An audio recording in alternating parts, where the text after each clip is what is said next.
عليكم ورحمة الله وبركاته.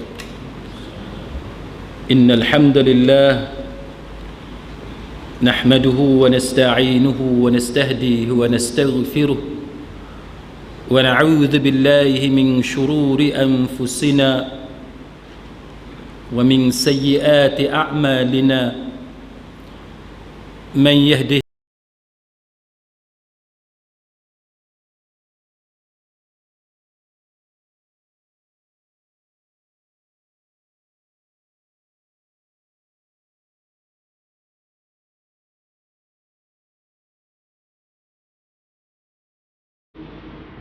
اللهم صل وسلم على محمد وعلى آله وصحبه والتابعين بإحسان إلى يوم الدين وبعد. رب اشرح لي صدري, wahai Tuhanku, lapangkanlah dadaku ini, wa yassir li amri, dan permudahkanlah urusanku, wahlul 'uqdatam min lisani, dan uraikanlah kekeluhan lidahku, yafqahu qawli, supaya mereka memahami kata-kataku ini. Saudara-saudari, sahabat-sahabiah, muslimin muslimat, mudah-mudahan dirahmati dan diberkati oleh Allah Subhanahu wa taala. Pada malam ini kita akan berbicara berkenaan dengan tajuk solat di atas kerusi, sembahyang di atas kerusi. Sebab ada beberapa pihak yang bertanya kepada saya tentang beberapa isu berkaitan dengan solat di atas kerusi. Maka kita pada malam ni kita akan melihat tajuk ini daripada pelbagai sudut, supaya kita mendapat satu kefahaman yang menyeluruh berdasarkan kepada prinsip-prinsip asas yang ada di dalam ajaran agama kita. Sidang hadirin mukminin, untuk kita memahami tajuk solat di atas kerusi ini, yang pertama kita kena faham tentang rukhsah yang ada dalam agama.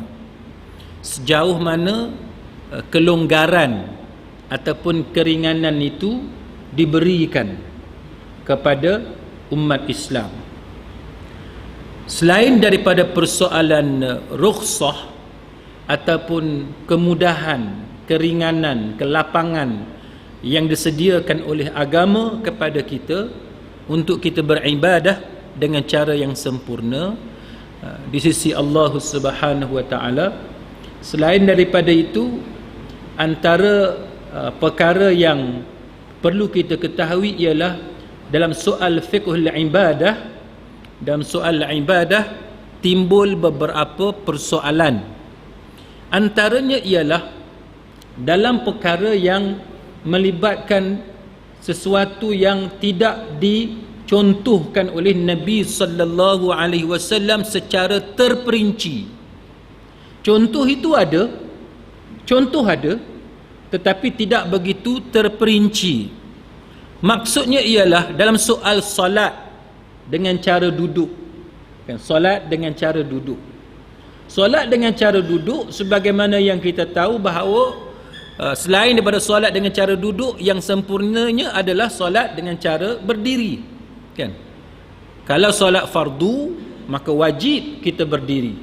Apabila kita tidak berdiri, tidak sah, kan, sembahyang kita tidak sah. Ataupun dalam persoalan sembahyang sunat, sembahyang sunat, maka apabila kita solat dalam keadaan duduk, maka kita mendapat setengah pahala. Ataupun bila kita bercakap tentang solat dalam keadaan duduk, ialah orang yang solat fardu tetapi dia duduk lantaran keuzuran. Selain daripada itu, orang yang sembahyang sunat tapi kerana keuzuran, pahala dia bagaimana? Selain daripada itu, soalnya ialah apa yang dimaksudkan dengan duduk. Adakah duduk itu maksudnya ialah sebagaimana yang kita duduk atas lantai masjid sekarang, kita bersila, kan? Bersila ada contoh daripada Nabi sallallahu alaihi wasallam. ataupun duduk yang bagaimana. Jadi pada malam ini antara perkara yang ingin kita bincangkan ialah persoalan duduk di atas kerusi. Duduk di atas kerusi, kita akan melihat fatwa-fatwa yang diberikan oleh para ulama berkenaan dengan soal duduk di atas kerusi. Kerana duduk di atas kerusi, dia tengah-tengah antara berdiri dengan duduk di atas lantai. Baik. Kemudian selain daripada itu, sidang hadirin mukminin, bila kita bercakap tentang keuzuran sehingga membolehkan seseorang itu solat dalam keadaan duduk, apakah maksud keuzuran? Adakah maksudnya ialah memang dia langsung tak boleh berdiri, ataupun dia boleh berdiri tetapi ada masyaqqah, kan, ada halangan, ada kesusahan, dia ada masalah kalau dia berdiri. Adakah maksud keuzuran itu ialah dia memang tak boleh langsung berdiri, maka barulah dia boleh sembahyang duduk, ataupun dia boleh berdiri tetapi kalau dia berdiri akan timbul beberapa masalah.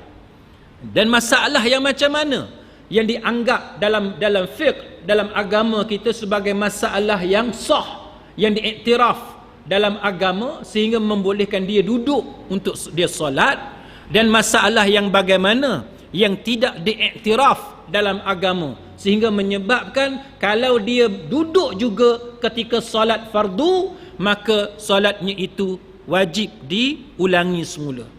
Itu antara beberapa perkara yang kita akan sentuh pada malam ini untuk membolehkan kita faham tajuk berkenaan dengan solat di atas kerusi. Baik, sidang hadirin mukminin, kita mulakan dengan suratul Baqarah ayat 286. Surah Al-Baqarah ayat 286, firman Allah Ta'ala, a'udzu billahi minasy syaithanir rajim, la yukallifullahu nafsan illa wus'aha. Allah Ta'ala kata, la yukallifullahu nafsan. Allah Ta'ala dia tidak membebankan seseorang itu illa wus'aha, kecuali setakat kesanggupan dia, kecuali setakat mana yang dia mampu. Maka itu antara yang disebut oleh Allah Ta'ala bahawa bila Allah Ta'ala dia taklifkan ke atas kita, dia bebankan, dia bagi tanggungjawab kepada kita, dia bagi tugasan, bahasa orang sekarang assignment, kan, bagi tugasan buat satu-satu benda. Maka bila Allah Ta'ala perintahkan kepada kita buat satu-satu benda, dia punya apa kita kata sempadan dia, takat dia ialah illa wus'aha, setakat kemampuan. Maksudnya ialah jikalau satu-satu taklif itu, bebanan itu melampaui daripada kemampuan kita, kalau benda yang dia suruh itu, yang dia wajibkan itu melampaui, lebih daripada kemampuan, kita tak mampu nak buat, maka itu dimaafkan oleh agama, dimaafkan oleh Allah Subhanahu wa Ta'ala. Maka ini antara asas penting untuk kita faham bahawa dalam kita beribadah kepada Allah Ta'ala, maka kita beribadah setakat mana yang kita mampu. Yang mana di luar daripada kemampuan kita itu, maka itu tidaklah dipaksa ke atas kita untuk kita terus melakukannya. Selain daripada itu, sidang hadirin mukminin, surah At-Taghabun, surah At-Taghabun, surah yang ke-64 dalam Al-Quran, ayat yang ke-16, Allah Ta'ala sebut fattakullah, fattakullah, maka bertakwalah kamu kepada Allah Subhanahu wa Ta'ala mastata'tum, setakat mana yang kamu sanggup, setakat mana yang kamu mampu. Jadi surah At-Taghabun ini dia kata fattakullah, bertakwalah kamu kepada Allah. Apa makna bertakwa? Kita dah bincang dah, imtithalu awamirillah wajtinabu nawahi, iaitu menjunjung segala perintah Allah Subhanahu wa Ta'ala. Bila Allah Ta'ala suruh kita buat apa-apa, kita laksanakan, itu takwa. Wajtinabu nawahi, dan meninggalkan segala larangan, apa-apa yang dilarang oleh Allah Ta'ala. Benda yang Allah Ta'ala haramkan, itu kita elak, itu yang kita tinggalkan, itu takwa. Maka bila kita nak laksanakan apa yang diperintahkan oleh Allah Ta'ala, dan ataupun kita nak tinggalkan apa yang dilarang oleh Allah Ta'ala, yang dimurkai oleh Allah Ta'ala, kita buat setakat mana yang kita sanggup. Maksudnya ialah kalau benda haram kita tak boleh makan, kan? Tapi kalau kita tak ada pilihan, ataupun ada pilihan tapi antara pilihan yang baik dengan yang tak berapa baik, macam mana? Ada orang tanya tentang masalah ubat. Satu ubat dia buat daripada babi, kan? Satu ubat dia buat daripada bahagian-bahagian tertentu babi, khinzir. Sebut khinzir lah sedap, sopan sikit. Sebut babi ni dia tak berapa sedap. Padahal sama aja, makhluk yang sama. Kan? Khinzir ni tuan-tuan, kan? Dia banyak kegunaan dia. Salah satunya buat ubat lah, kan? Bukanlah ubat tu, dia adalah bahagian tertentu dalam ubat. Saya pun tak berapa mahir sangat bab ni. Kemudian satu lagi jenis ubat untuk penyakit yang sama ni, untuk penyakit yang sama, dibuat daripada lembu. Jadi satu hamba Allah, dia dalam proses untuk mengubat, untuk merawat sakit dia tadi, dia tanya, kan? Dia tanya, soalannya, apa hukum kalau dia pilih ubat yang mana bahagian tertentu daripada ubat tu dibuat daripada babi? Saya tanya dia balik, pasal apa dia nak pilih ubat yang dibuat daripada babi, instead of dia ambil ubat, dia pilih ubat yang dibuat daripada lembu? Dia kata doktor bagi pilihan dekat dia. Doktor bagi pilihan dekat dia. Doktor kata ada dua ubat, satu buat daripada babi, satu buat daripada lembu. Saya tanya dia, doktor tu boleh percaya kan? Dia kata boleh percaya. Doktor Muslim, dia kata doktor Cina pun cakap begitu, doktor Muslim pun cakap gitu juga, cakap benda yang sama. Apa dia? Dia kata ada dua jenis ubat. Ubat yang bagus hak daripada babi ni. Sebab babi dia cerdik sikit. Saya tak tahulah, wallahu alam. Kan, yang tu doktor mungkin dia ada jawapan. Hak lembu ni, lembu memang tak cerdik. Nama pun lembu. Jadi kata hak ubat daripada lembu ni, dia kata boleh juga, dia kata, tapi dia tak berapa bagus. Dia tak berapa bagus. Boleh juga, tapi dia tak berapa bagus. Hak mana? Boleh. Maka saya kata, dari segi fatwa, kalau tuan-tuan tengok banyak fatwa-fatwa berkaitan dalam bidang perubatan, kalau ada dua jenis ubat, tuan-tuan, ada dua jenis ubat, kalau sama, dari segi kualiti untuk dia merawat, dari segi kemampuan ubat tu untuk merawat sakit kita, kalau sama, wajib pilih ubat yang halal, kan? Wajib pilih ubat yang confirm kita tahu dia dibuat daripada benda yang halal, benda yang tak ada benda haram, tak ada benda najis. Tapi kalau dua ubat yang diberi pilihan kepada kita oleh pakar perubatan yang amanah, yang kita percaya, doktor tadi kita percaya, kewibawaan, credibility dia, knowledge, ilmu, kepakaran, pengalaman yang dia ada, dan dia kata bahawa dua ubat ni hak bagusnya ubat yang pertama, tapi dia kata makcik, ubat yang pertama ni dibuat daripada babi. Kalau makcik tak mau ubat daripada babi ni, boleh ada hak halal, hak yang tak ada najis, yang tak ada benda haram, tapi ubat ni dari segi kesan dia boleh, dia kata, tapi kurang. Maka pada masa itu kelonggaran dalam agama ialah kita dimaafkan untuk kita memilih ubat yang dibuat daripada babi sekalipun. Pasal apa? Yang pentingnya ialah untuk mengubati sakit yang ada dalam diri kita. Nak buat macam mana dah, ilmu manusia ni terbatas. Kan, manusia belum jumpa lagi. Mungkin ada. Semua tu dalam hikmah, dalam ilmu Allah Subhanahu wa taala. Cuma kita sebagai manusia je tak sampai lagi ilmu kita nak membongkar dan untuk mengkaji, mendapatkan penyelesaian secara halal 100%. Maka diberi rukhsah, kelonggaran, keringanan kepada manusia untuk ambil, walaupun ubat tu dia buat daripada najis, tapi oleh kerana itulah the best yang ada dalam market sekarang, dalam pasaran sekarang, maka dimaafkan kepada kita. Dia macam tu. Jadi saya bagi tahu kat dia macam itulah. Lepas tu makcik tu tanya saya. Dia kata, "Ustaz, semayang saya macam mana?" Dia tanya saya. Saya tanya pasal apa makcik? Dia tanya sah ke tak? Pasal apa pula? Kan? Dia kata dah babi duduk dalam diri saya. Dia kata dah babi duduk ada dalam diri saya. Saya kata tak apalah makcik, dalam diri makcik tu bukan babi je, tahi pun ada. Kan? Najis pun ada. Benda tu benda yang dalam pengetahuan Allah Ta'ala, maka para ulama bagi fatwa macam tu, dimaafkan untuk kita. Itu ujian. Kan itu salah satu ujian daripada Allah Ta'ala. Kita sakit, kita menderita atas kesakitan kita, kita susah dengan tahap kesabaran kita, kita usaha juga cari dengan cara yang halal, yang terbaik untuk kita. Kita tak ada pilihan nak buat macam mana. Moga-moga bila kita pasrah, kita redha dengan apa yang Allah Ta'ala uji kita itu, Allah Ta'ala bagi pahala. Soal ada bahagian daripada babi masuk dalam tubuh kita, ada benda haram masuk dalam tubuh kita, itu kita serah kepada Allah Subhanahu Wa Ta'ala, kerana penyakit itu sendiri dicipta oleh Allah Subhanahu Wa Ta'ala. Baik, sidang hadirin mukminin, maka begitulah Allah Ta'ala diuji kita. Caranya macam mana Allah Ta'ala uji? Dengan sakit. Bila kita sakit, maka dia timbul masalah. Masalah macam mana? Nak solat, nak semayang dengan cara yang sempurna.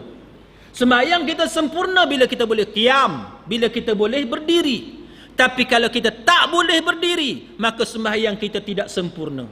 Maka bila tak sempurna, maka hal ni yang kita nak bincang pada malam ni, setakat mana apa daripada petunjuk, daripada sunnah, daripada syarah huraian oleh para ulama tentang soal-soal yang seperti ini.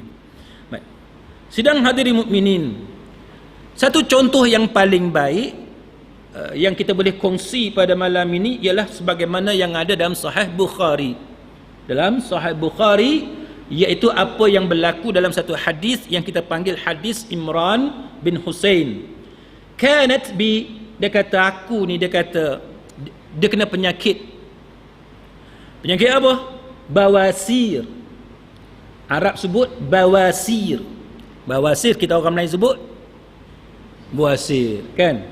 Buasir. Apa ni orang Penang sebut apa? Buasir jugalah. Buasir.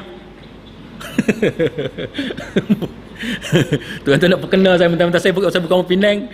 nak perkenal saya. Saya teringat masa apa ni, masa sekolah menengah, pergi debate. Masa tu pertandingan debat Piala Perdana Menteri di apa sekolah apa di Perlis, kan? Orang kata cakap utara ni dia kena ada ain, semua ada ain, kan? Air kena ayak.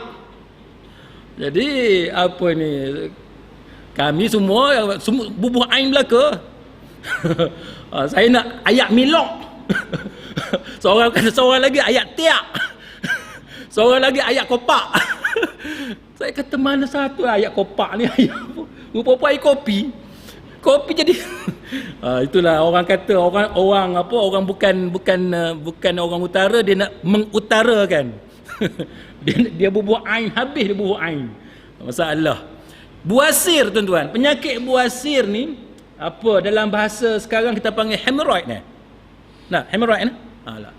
Jadi penyakit tuan-tuan tahulah apa masalah dia, kan? Bila penyakit buasir ni, kita ada problem dengan bahagian belakang kita ni. Jadi dia kata apa? Dia kata kanat bi bawasir fasa'altu an-nabiy sallallahu alaihi wasallam 'anis salah. Dia kata dia kena penyakit buasir ni, lalu dia tanya Nabi. Dia tanya Nabi sallallahu alaihi wasallam 'anis salah, tentang macam mana nak sembahyang. Macam mana nak sembahyang ni? Dah kena buasir ni. Buasir ni tuan-tuan sekalian, siapa yang kena dia tahu, kan? Saya ni alhamdulillah tak kena lagi, alhamdulillah. Ni nak iklan ni, nak bagi tahu ustaz hampa tak kena lagi. Tapi kena sebut alhamdulillah, kan? Siapa yang kena dia tahu. Saya ada beberapa kenalan ahli keluarga yang kena. Allah, sedih tuan-tuan, sedih.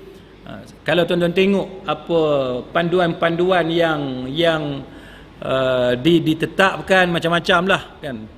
Sebab tu kita, siapa-siapa yang nampak gaya macam nak kena tu, rajin-rajin lah baca dapatkan nasihat doktor dan sebagainya, kalau boleh elak benda-benda yang boleh semelit, kan, benda-benda yang boleh menyebabkan kita susah nak buang air, kena elak.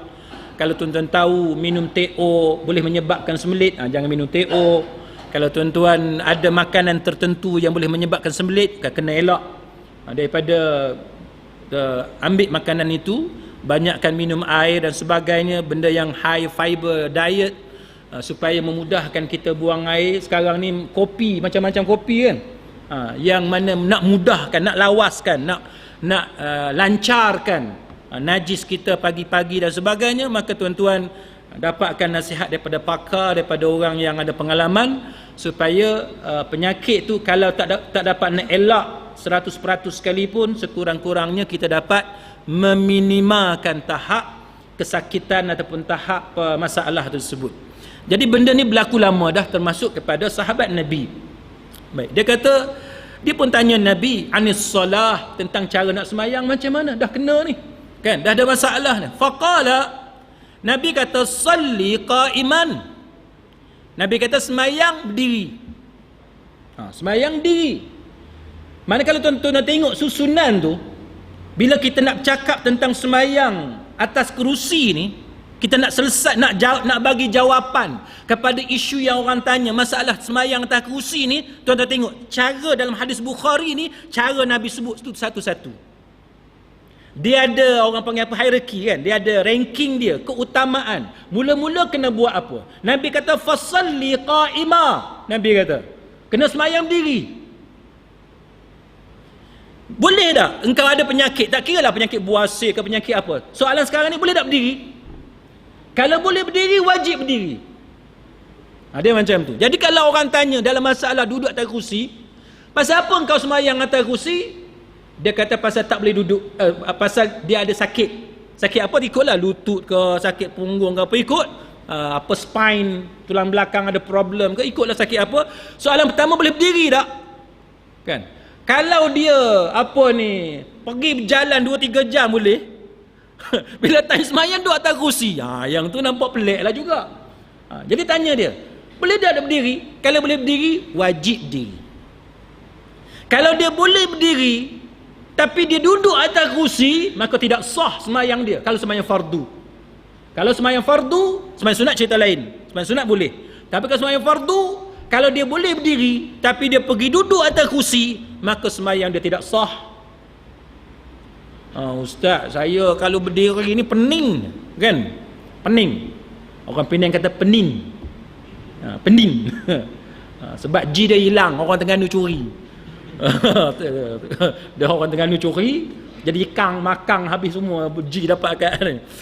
Kalau orang Penang dah G hilang, jadi pening.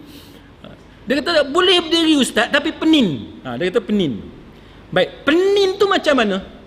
Nak kena tanya juga. Slightly light, dia apa ni, pening yang ringan, yang sikit, atau pening dia menyebabkan dia tak boleh nak fokus semayang.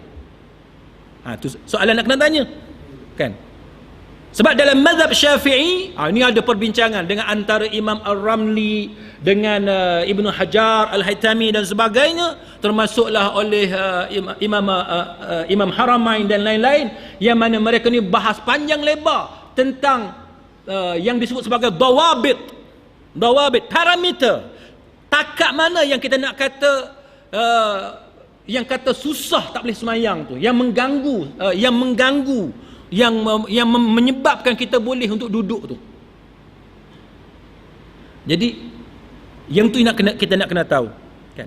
Kalau kita berdiri, kita pening kita tu sikit je, mana kalau baca panjang pun tak apa, maka yang tu tak boleh duduk atas kursi. Yang tu tak boleh duduk atas kursi, tak boleh. Tapi kalau kita berdiri, boleh berdiri. Tapi bila kita berdiri, kita nak cepat habis semayang. Bila imam baca, bunyi nampak macam nak panjang sikit, bukan panjang sangat pun, Iqra' apa cuma tak angkatlah tangan masa semayang. Cuma saya orang Penang lah kan? Apa lagu tu, dia jadi gelisah. Dia gelisah bila imam tu baca panjang sikit, dia gelisah, dia nak cepat habis semayang. Maka sebahagian ulama dalam mazhab Imam Asy-Syafi'i rahimahullahu taala dia kata, bila kita tak boleh nak khusyuk dalam sembahyang, terpaksa mempercepatkan solat, maka itu antara ukuran yang boleh kita jadikan sebagai sandaran untuk mengatakan bahawa walaupun kita boleh berdiri, tapi kerana kita resah gelisah tak boleh nak duduk berdiri lama dengan sebab sakit tadi, maka kita dibolehkan untuk duduk ataupun baring. Ada macam tu. Ni berdiri boleh ni? Memang berdiri boleh, tapi tak boleh lama. Berdiri boleh, tapi kalau berdiri lama dia akan melambatkan kadar penyembuhan penyakit. Boleh berdiri, memang boleh berdiri, tapi bila kita berdiri lama, dia sakit tu dia jadi lambat sembuh. Maka itu antara dawabit dia yang mana dibenarkan untuk kita turun pangkat tadi, daripada berdiri boleh duduk, ataupun duduk pun tak boleh, boleh baring ataupun seumpamanya. Sebab tu Nabi kata dalam hadis Bukhari, faqala salli qa'ima, kan, maka kena sembahyang berdiri, Nabi kata. Lepas tu Nabi kata fa illam tastati', kalau dah kamu tak boleh, tak mampu, fa qa'ida, maka sembahyang duduk, kan. Duduk ni pula tuan-tuan, duduk hak macam mana? Ni hak timbul cerita ni, kan. Duduk macam mana? Boleh tak duduk atas kursi, ataupun duduk iftirash, ataupun duduk tawarruk, ataupun duduk bersila? Duduk hak macam mana? Kalau tuan-tuan tengok, saya tak maulah sebut dekat mana, kan, tapi ada satu video yang orang duk sebar tu, ada satu ustaz kita yang kata tak boleh duduk atas kursi sebab tidak ada contoh daripada Nabi. Dia kata gitu. Tapi saya duk tengok fatwa-fatwa para ulama, fatwa-fatwa ulama daripada Saudi, daripada Mesir, daripada negara-negara tertentu di Timur Tengah, Jordan dan sebagainya. Mereka tidak ada masalah tentang sembahyang atas kursi, walaupun tidak ada nas yang terang, yang sarih sebut Nabi sembahyang atas kursi, kan. Tapi ada penceramah yang kata tak boleh sembahyang atas kursi. Yang tu tuan-tuan sekalian, saya tak tahulah sandaran dia bagaimana, cuma dia kata sebab Nabi tak pernah sembahyang atas kursi. Baik, maka sidang hadirin mukminin, kita dapati bahawa kalau tak boleh berdiri, maka kita boleh duduk. Duduk terpulang. Duduk terpulang. Setakat mana yang kita boleh. Kalau nak duduk bersila, boleh ke tak boleh? Boleh. Sebab ada contoh daripada Nabi duduk bersila. Boleh. Maka duduklah ikut macam mana pun, asalkan nama dia duduk. Jadi berdasarkan fatwa-fatwa para ulama, boleh kata kebanyakan para ulama dia tak ada masalah tuan-tuan nak duduk macam mana. Tak ada masalah atas kursi. Lepas tu tanya pula, kursi boleh tak ustaz? Kursi hak mahal boleh tak? Kursi hak mahal, ikutlah kursi macam mana pun, asal nama dia kursi. Kursi bangku hak tak ada penyanda ke, yang ada penyanda yang ada bantal ke, faddal, setakat mana yang sesuai untuk kita dengan penyakit yang kita ada, dengan keuzuran yang kita ada, kan. Ada orang dia boleh duduk, tapi kalau tak ada penyanda, kan, kalau tak ada penyanda, itu akan memberi kesan kepada tulang belakang dia, bahagian belakang dia, maka dia kena ada penyandalah. Nanti ada orang kata action sungguh dia tu semayang, tu dia duduk menyanda, kan. Dia tak tahu yang kawan tu sakit. Kita janganlah mudah nak kata apa-apa pada orang, kan. Jadi semayang ni buat setakat mana yang boleh. Lepas tu fa illam yastati' fa ala jambin, kan. Nabi kata maka duduk dengan cara solat dengan cara baring. Jadi berdasarkan hadis Bukhari ini, para ulama dia buat kesimpulan apa? Dia buat kesimpulan bahawa cara kita semayang ni, tuan-tuan sekalian, cara kita semayang ikut hak tadi. Ikut hak tadi. Tak boleh tuan-tuan lompat pergi baring terus, sedangkan duduk boleh. Tak boleh. Dia kena ikut dia punya, orang kata, turutan tu. Kena ikut dia punya turutan. Sebab itu Al-Imam An-Nawawi rahimahullahu ta'ala, dia kata bahawa hadis ni, hadis Bukhari yang ni dengan yang lain, menjadi petunjuk bahawa kita boleh semayang dalam keadaan yang tadi, duduk ataupun baring, dan pahala dia tadi tuan-tuan sekalian sama. Pahala dia sama. Sama macam mana? Kalau kita sihat kita berdiri, tiba-tiba kita duduk. Pasal apa? Sebab kita uzur. maka Al-Imam An-Nawawi rahimahullahu ta'ala, dia kata bahawa pahala sama sebagaimana kita semayang berdiri. Katalah masa kita sihat.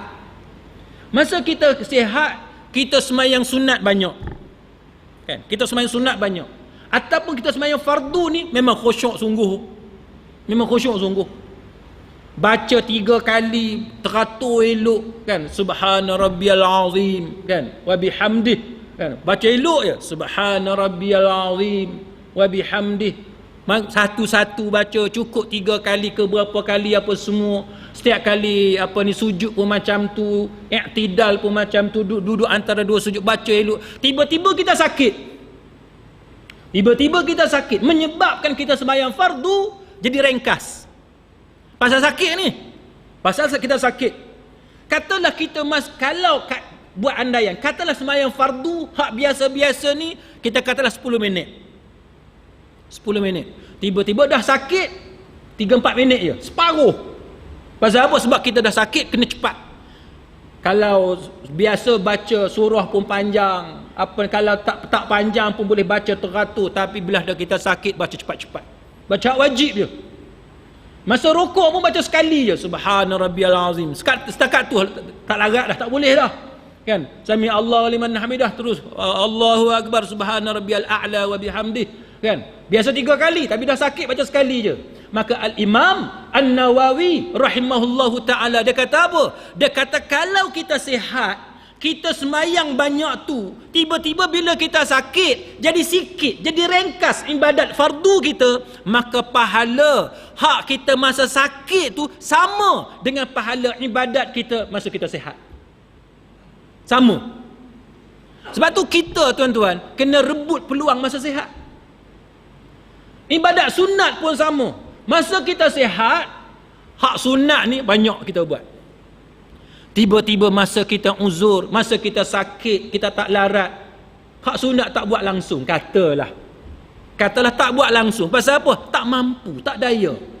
Maka Al-Imam An-Nawawi rahimahullahu ta'ala, dia kata apa? Dia kata maka hak mana hak sunat yang selama ni kita buat masa kita sihat, tiba-tiba masa kita uzur, kita tak mampu melakukan amal ibadat sunat yang selama ni kita buat masa kita sihat, maka Imam Nawawi kata pahala hak sunat yang kita duk buat masa kita sihat itu juga kita dapat masa kita sakit. Walaupun masa kita sakit kita tak mampu melakukannya. Kenapa? Kerana kita terhalang, kerana kesakitan yang kita alami itu, kesakitan itu juga datang daripada Allah Subhanahu wa taala.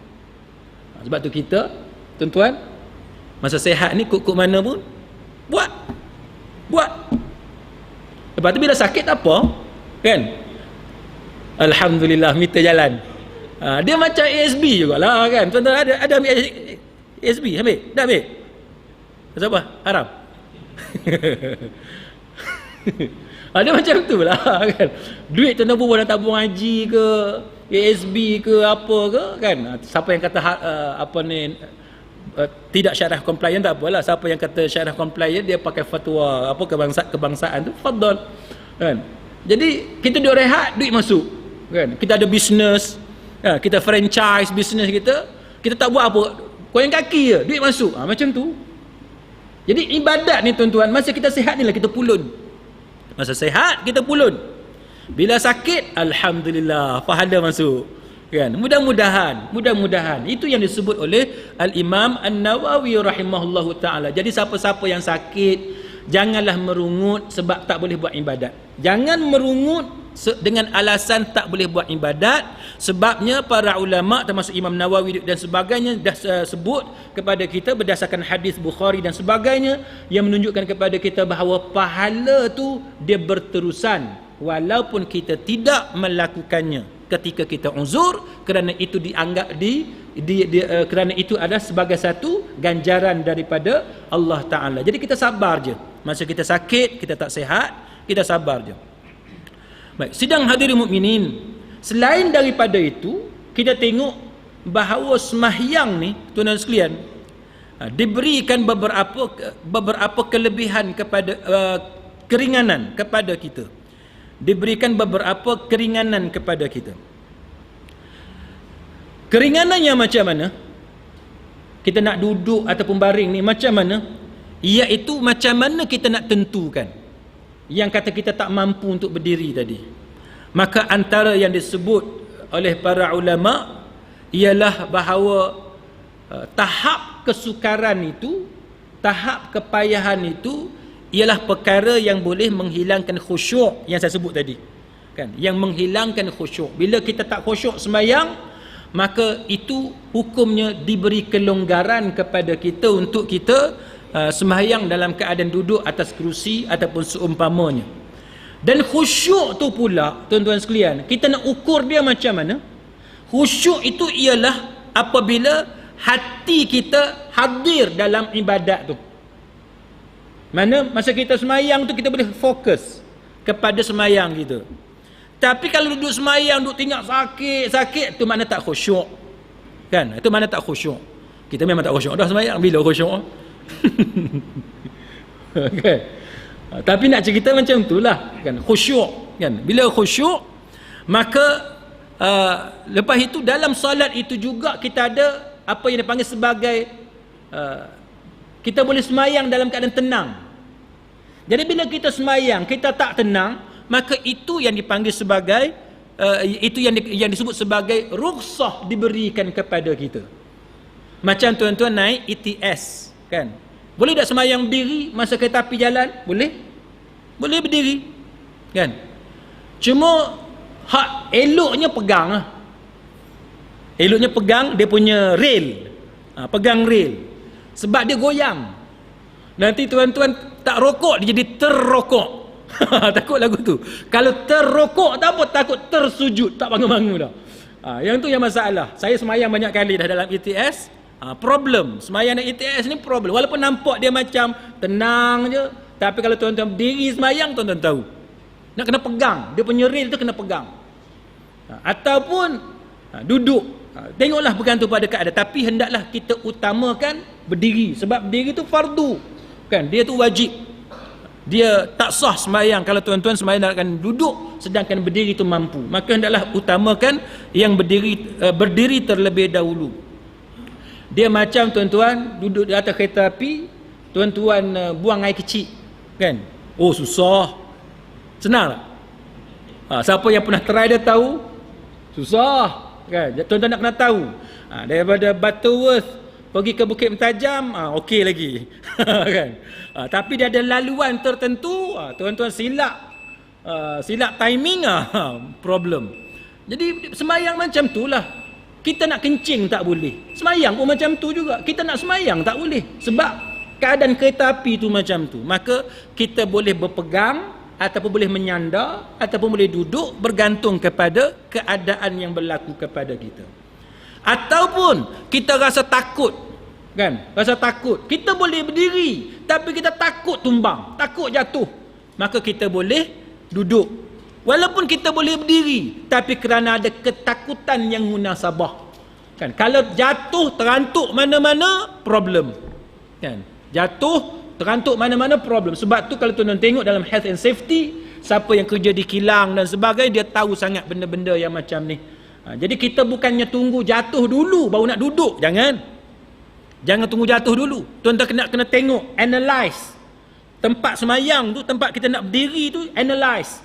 Ada tak benda-benda bahaya kalau jatuh nanti timbul pelbagai masalah. Maka bila kita analyse tempat yang kita nak semayang tadi, kalau ada kebimbangan yang munasabah, maka itu hukumnya adalah diberi rukhsah, kelonggaran kepada kita. Ataupun dia kata bahawa kita nak sangat kalau baca tu cepat-cepat habis. Itu juga adalah kelonggaran yang diberikan kepada kita. Dengan sebab mengalami kesukaran. Sebab tu saya sebut tadi, kalau kesukaran tu sikit, tu tak kira. Dia kena kesukaran yang munasabah, reasonable, kan? Sehingga menyebabkan kita boleh terima bahawa kesukaran itu memang bersangatan. Susah sangat kalau nak semayang. Kalau tak, kita tak duduk dan sebagainya. Baik, kemudian sidang hadirin mukminin,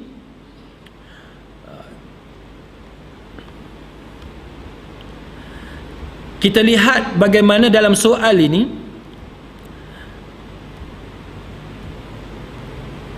bagi pihak yang bersembahyang, katalah dia sembahyang tadi atas kereta api, kita wajib berdiri. Ni tuan-tuan kena ingat, dia punya prinsip umum dia wajib berdiri dulu. Tuan-tuan naik flight contohnya, naik flight, tuan-tuan tak boleh buat kesimpulan mudah, aku boleh sembahyang dengan cara duduk. Jangan. Kena cari ruang dulu. Tengok dalam pesawat tadi, dalam kapal terbang, ada tak tempat yang sesuai, yang munasabah untuk kita sembahyang sambil berdiri. Ataupun kita tahu bahawa pesawat tu ada ruang untuk berdiri, tetapi dia ada laluan yang kita tahu sekejap lagi dia akan rempuh laluan hak jenis ada air pocket. Kan? Ada air pocketnya ya. Kan? Kita tahu dah route tu, laluan tu biasa mesti kena punya. Siapa yang daripada Kuala Lumpur kalau nak menghala ke Jeddah, London semua tu, ke Europe, kita akan lalu dia panggil lautan Hindi kan? Lautan Hindi tu dia panggil Teluk Bengali. Kat situ memang yang tu memang terkenal, tempat yang selalu duk kena. Jadi kita nak sembahyang, kita tengok dalam skrin kapal terbang tu, sat lagi lalu. Agak-agak boleh sembahyang nak berdiri. Dia lagi terbang. Terbang atas bumbung. Kan? Jadi ada ketakutan yang munasabah bahawa tak boleh. Maka pada masa itu kita boleh duduk walaupun ada ruang untuk berdiri. Pasal apa? Kita ada alasan bahawa nanti ada air pocket dan sebagainya, maka dia boleh membahayakan nyawa kita. Benda-benda macam. Tetapi yang pentingnya ikhtiarkan terlebih dahulu, tengok ruang, ada peluang ataupun ruang untuk kita solat sambil berdiri. Sidang hadirin mukminin, kita tengok bahawa Nabi sallallahu alaihi wasallam contohnya dalam hadis Bukhari, kana an-nabiy sallallahu alaihi wasallam yusalli fi as-safari ala rahilatihi haitsu tawajjahat bihi yumi'u ima'a. Nabi ni dia semayang ketika musafir, ketika dalam perjalanan atas kenderaan, ikut arah kenderaan, ikut arah kenderaan, dan baginda bergerak sujud rukuk dengan isyarat. Yang ni semayang sunat. Yang tu yang saya sebut dalam satu kuliah baru ni, kita kata bahawa kalau semayang sunat, yang tu tak jadi masalah. Semayang atas kenderaan, duduk, menghadap kiblat ataupun tidak, tu tak jadi masalah. Tapi kalau semayang wajib, maka kita wajib berdiri dan wajib menghadap kiblat. Ibnu Qudamah Al-Maqdisi dia kata apa tuan-tuan? Dia kata bahawa bahawa para ulama, dia kata ittifaq para ulama bahawa sembahyang sunat boleh dalam keadaan duduk walaupun mampu berdiri. Tapi kalau sembahyang sunat dia kata boleh walaupun dia boleh berdiri. Dia kata apa? Dia kata la na'lam, dia kata khilafan fi ibahati tatawwu' jalisan. Dia kata kami tidak mengetahui adanya khilaf, adanya perbezaan pendapat. Dia kata dia tak tahu adanya perbezaan pendapat tentang bolehnya sembahyang sunat sambil duduk. Maknanya dia nak cerita bahawa setakat hak dia tahu bahawa para ulama semuanya setuju bahawa sembahyang sunat ni memang boleh duduk walaupun dia mampu berdiri. Itu tak jadi masalah. Cuma kita dekat Butterworth ni saya rasa semua berdiri belaka. Kan? Pasal apa? Sebab kita tak mau dapat separuh. Mana boleh makan nasi separuh kan? Lagu tu lah, pahala pun kita tak mau separuh. Tapi nak ceritanya, boleh tak sambil duduk? Boleh. Pasal apa? Malas sangat. Kan? Daripada tak semayang langsung, baik semayang. Dia punya formula macam tu. Cuma kita di Bagan ni, di belah Pulau Pinang ni, saya tengok boleh kata kebanyakan mungkin adalah terkecuali seorang dua, tapi kebanyakan kita kalau bila semayang sunat semua pakat bangun belaka. Tapi nak ceritanya itulah bahawa dengan sebab pahala yang dijanjikan kepada kita. Sebab disebut bahawa wa annahu fil qiyam afdal, kerana semayang dalam keadaan qiyam tu, berdiri tu afdal, dia lebih baik. Sebab tu kita semayang dalam keadaan qiyam. Man shalla qa'iman fahuwa afdal. Nabi kata siapa-siapa yang semayang dalam keadaan berdiri, maka itu adalah afdal. Wa man shalla qa'idan falahu nisfu ajril qa'im. Siapa yang semayang duduk, maka dia dapat pahala separuh daripada pahala orang yang semayang dalam keadaan berdiri. Baik. Kemudian sidang hadirin mukminin, boleh tak bagi kita ni, kita boleh berdiri, tapi tengah-tengah berdiri tu rasa tak larat. Mana kita dah cuba dah. Kita berdiri, katalah semayang isyak 4 rakaat. Rakaat pertama berdiri, rakaat kedua berdiri, sampai rakaat ketiga tu rasa semacam tak? Kita rasa semacam. Kita tahu tubuh kita macam mana kan? Bila masuk rakaat ketiga tu rasa semacam ni. Kita pun tak bangun rakaat ketiga. Kita duduk je rakaat ketiga. Boleh ke tak boleh? Boleh. Kita buat hak mana mampu. Setakat mana yang mampu. Lepas rakaat ketiga tu, imam naik rakaat keempat, kita rasa gagah balik. Kan rasa gagah balik, kita berbangkit berdiri. Boleh tak? Boleh. Tengah-tengah kita duduk. Maknanya kita buat setakat mana yang boleh. Sebab kita nak kejar pahala yang sempurna di sisi Allah Subhanahu wa taala. Sebab tu saya sebut kepada tuan-tuan bahawa bagi sesiapa yang nak semayang duduk atas kerusi tak jadi masalah. Cuma yang masalahnya kalau kita ambil mudah dengan ibadah. Yang ni masalah. Orang yang ambil mudah dengan ibadah, yang ni problem. Maksudnya gini. Dia tak boleh berdiri. Dia tak boleh berdiri lama. Berdiri sekejap boleh. Berdiri lama tak boleh. Dia pun ambil kerusi, dia duduk. Rokok yang sekejap tu dia boleh buat sebenarnya. Rokok yang sekejap dia boleh buat, tapi dia tak buat, maka tidak sah semayang dia. Tidak sah. Dia kena rokok dengan cara yang sempurna kalau dia mampu. Sama dengan sujud. Sujud hendaklah dia turun ke bawah, ke lantai kalau dia mampu. Tapi kalau dia tak mampu, maka tak perlu dia paksa diri dia. Maka dia buat setakat mana yang boleh. Katalah ada satu orang, dia semayang atas kursi, tapi tubuh dia boleh tegak, bongkok tak boleh. Kan? Mana nak rokok, nak bongkokkan 90 darjah tak boleh nak bongkok. Nak sujud, dia nak patahkan belakang dia tu 90 darjah tu tak boleh untuk dia sujud. Rokok tak boleh, sujud pun tak boleh. Maka apa yang dia boleh buat? Dia boleh duduk berdiri macam rokok, berdiri macam iktidal macam rokok tu, tanpa perlu membongkokkan badan dia, tapi memadai dia bongkokkan kepala dia kalau dia boleh. Sampai tahap tu tuan-tuan yang kita kena buat. Sujud boleh tak? Sujud tak boleh, tapi dia boleh turun ke lantai. Maka hendaklah dia turun ke lantai tanpa perlu dia bongkokkan badan dia, tapi dia tundukkan kepala dia. Lebih rendah daripada cara dia tunduk masa dia rokok tadi. Maka itu antara cara-cara yang diberikan panduan kepada kita untuk kita melakukannya. Baik. Kemudian sidang hadirin mukminin, kita dapati bagaimana Nabi sallallahu alaihi wasallam ni bila dia buat macam-macam cara dia buat. Antaranya hadis Aisyah radhiyallahu anha.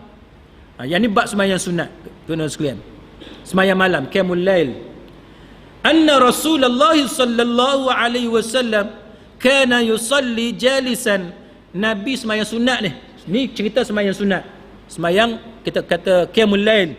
Kan dia qiyam, dan Nabi qiyam, Nabi buat qiyamul lail dalam keadaan duduk. Fa yaqra'u, dia baca, wa huwa jalisun, dan dia baca tu dalam keadaan duduk. Fa idza baqiya min qira'atihi nahwun min 30 aw 40, ketika dia baca tinggal lagi 30 ataupun 40 ayat, qama faqara'aha wa huwa qa'im, Nabi berdiri, kemudian Nabi pun wa huwa qa'im, thumma yarka' thumma sajad. Lepas tu Nabi rukuk, Nabi sujud. Nak cerita bahawa Nabi dia campur-campur. Bab sembahyang sunat ni boleh kita campur-campur. Maka itu antara cara yang pernah ditunjukkan oleh Nabi sallallahu alaihi wasallam. Kemudian sidang hadirin mukminin, dah dekat pukul 9. Dalam masa, apabila kita sakit, boleh tak kita jamak? Boleh tak kita jamak? Yang ni agak kontroversi. Di luar daripada mazhab Syafi'i, kalau kita sakit, kita boleh jamak. Tapi dalam mazhab Imam Syafi'i, sebab walaupun ada ikhtilaf di kalangan para ulama Syafi'iyah, tapi di kalangan para ulama Syafi'i, sebahagian di kalangan mereka mengatakan bahawa jamak tak boleh. Jamak tak boleh dalam keadaan sakit. Apa alasan dia? Apa hujah dia? Hujahnya ialah ketika Nabi SAW sakit, dan ketika para sahabat sakit, tidak ada satu riwayat yang sahih yang sampai kepada para ulama yang menunjukkan bahawa ketika mereka sakit, mereka jamak semayang. Lagu tu kan, itu antara pendapat yang dipegang dalam mazhab Imam Syafi'i. Cuma bagi tuan-tuan sekalian, siapa yang pernah masuk hospital, yang pernah duduk dalam ward dan sebagainya dengan wire apa semua, yang tu tuan-tuan sekalian, tuan-tuan pilihlah pendapat di kalangan para ulama, sama ada dalam mazhab Imam Syafi'i ataupun di luar daripada mazhab Imam Syafi'i. Pilihlah pendapat yang boleh memberi keringanan kepada tuan-tuan untuk tuan-tuan beribadat kepada Allah Ta'ala. Kadang-kadang wire ni kan, kalau kita nak tarik, nak tutup, nak buang apa semua banyak kali, dia jadi banyak masalah. Maka boleh tuan-tuan bertaklid kepada pendapat-pendapat yang mengharuskan kita jamak solat ketika mana kita sakit, duduk dalam hospital ataupun duduk terlantar di atas katil dan sebagainya. Kemudian sidang hadirin mukminin,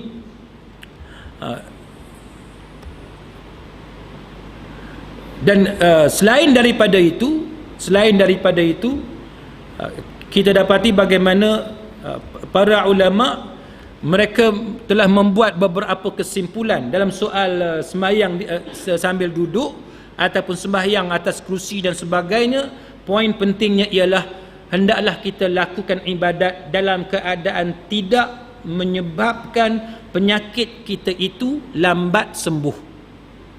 Jangan kita melakukan diberikan rukhsah, diberikan keringanan, ataupun seboleh-bolehnya kita beribadah dengan cara yang boleh membantu mempercepatkan kadar penyembuhan ataupun memudahkan rawatan ke atas penyakit yang kita alami.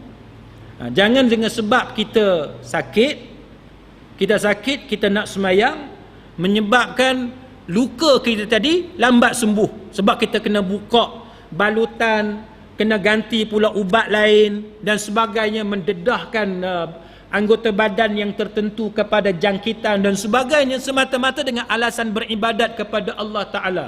No, ini adalah rukhsah. Dalam mukaddimah kita tadi, kita dah cerita bahawa kelonggaran diberikan, keringanan diberikan sampai ke tahap walaupun kita boleh berdiri, walaupun kita boleh ambil air semayang, walaupun kita boleh buat apa sahaja, tapi kalau dia mengganggu kadar cepatnya penyembuhan itu, maka diberikan kelonggaran kepada kita untuk meninggalkan kewajipan-kewajipan tertentu dalam beribadat kepada Allah Subhanahu wa taala, dengan syarat kita mengikut panduan yang telah ditetapkan sebentar tadi, yang kita cerita sebentar tadi.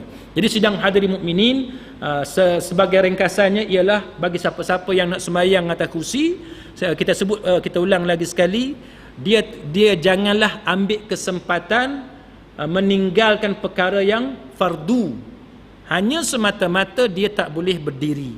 Jadi kalau dia tak boleh berdiri, tiba-tiba dia tinggalkan sujud umpamanya, sedangkan dia mampu sujud, maka solat dia tidak sah. Dia duduk sedangkan dia tahu bahawa dia tak perlu duduk dalam keadaan yang sebegitu, maka tidak sah sembahyang dia. Maksudnya kalau dalam 4 rakaat sembahyang isyak, dia boleh dengan selesa dia berdiri pada 1 rakaat atau berdiri pada 2 rakaat, tapi dia ambil jalan mudah, dia tak mau berdiri semua pada rakaat-rakaat yang ada, maka itu menunjukkan bahawa dia langsung tidak ada kesungguhan untuk menyempurnakan perkara-perkara yang wajib, yang difardukan ke atas dia ketika dia beribadat kepada Allah Subhanahu wa taala. Jadi sedang hadirin mukminin, mudah-mudahan perkongsian kita pada malam ini sedikit sebanyak dapat membantu kita untuk memahami persoalan-persoalan yang diutarakan oleh sebahagian daripada kita tentang solat di atas kerusi. Mudah-mudahan dengan beberapa panduan sebentar tadi kita dapat melakukan ibadah dengan cara yang betul tanpa kehilangan pahala yang sebaik-baiknya daripada Allah Subhanahu wa taala. Wallahu a'lam. Aqulu qawli hadha wa astaghfirullahal azim li wa lakum. Wassalamu alaikum warahmatullahi wabarakatuh.